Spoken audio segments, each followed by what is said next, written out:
రాజుకు కన్నీళ్ళు వచ్చాయి. ఆయన ప్రజలను పరిపాలించే రాజండి, ప్రజలను పరిపాలించే నాయకుడు, ప్రజలను పరిపాలించే ఒక రాజు ఏడుస్తున్నాడట దేవుని సన్నిధిలో. నీవలే నావలే మనిషి కాదైనా, నీవలే నావలే సామాన్యమైన జీవితం గడుపుతున్నటువంటి వ్యక్తి కాదు. ఒక మాట వినాలి, నేను జాగ్రత్తగా వినాలి. రాజు ఏమని తెలుసుకున్నాడు అంటే, కన్నీటి ప్రార్థన ఎంతో గొప్పదని తెలుసు. హల్లెలూయా. కన్నీటి ప్రార్థన ఎంతో ఉన్నతమైనటువంటిది.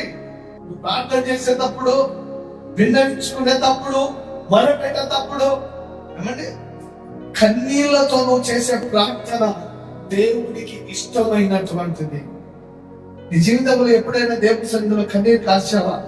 గుండె మీద చేసుకొని చెప్పుచండి.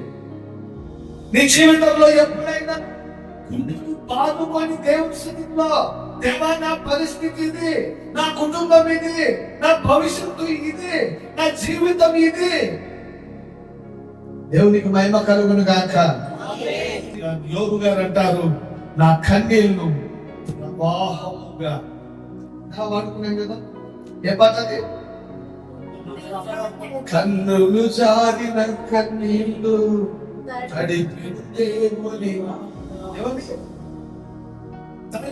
దేవుని పాదాలు.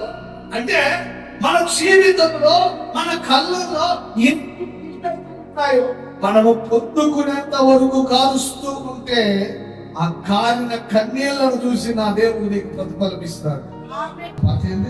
పలుకాకి లోకం నిందించిన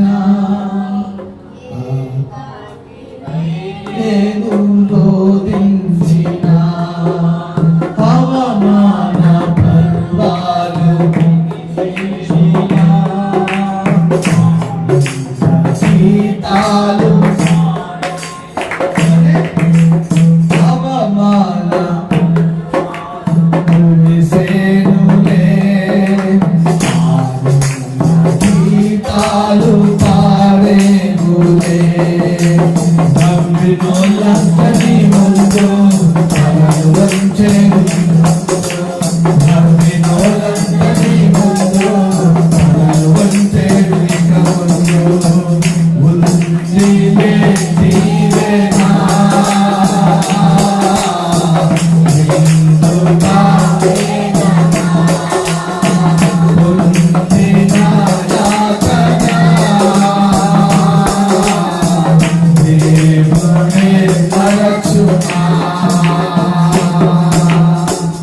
దేవునికి మహిమ కలుగును గాక.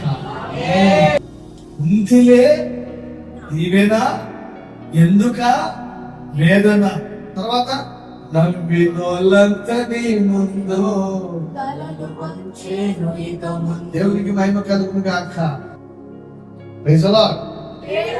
ఒక అక్క బాగా నచ్చుకున్నాను, నాకు బాగా ఒక అక్క నచ్చింది. సంతానము లేకుండా కొన్ని సంవత్సరాలు, నాకు తెలిసి ఒక 25 సంవత్సరాలు నా పాస్టమ్మ గారు అప్పుడు ఒక మందిరంలో విశ్వాసిగా ఉండేవారు. ఇద్దరు కలిసి వెళ్తూ ఉండేవారు. మా బాబు అప్పటికే మాకు బాబు.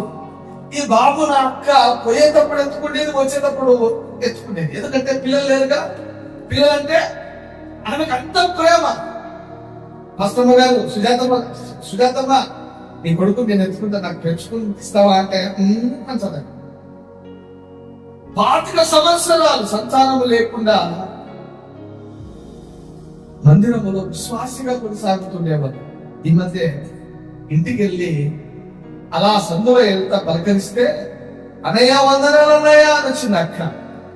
వందనాలమ్మా అంటే, ఏమ్మా బాగున్నారా? అన్న బాగున్నాడంటే, బాగున్నారన్నయ్య అని. ఇందులో ఒక అబ్బాయి బయటకు వచ్చాడు, మిసాలు పెరిగి గడ్డాలు పెరిగి.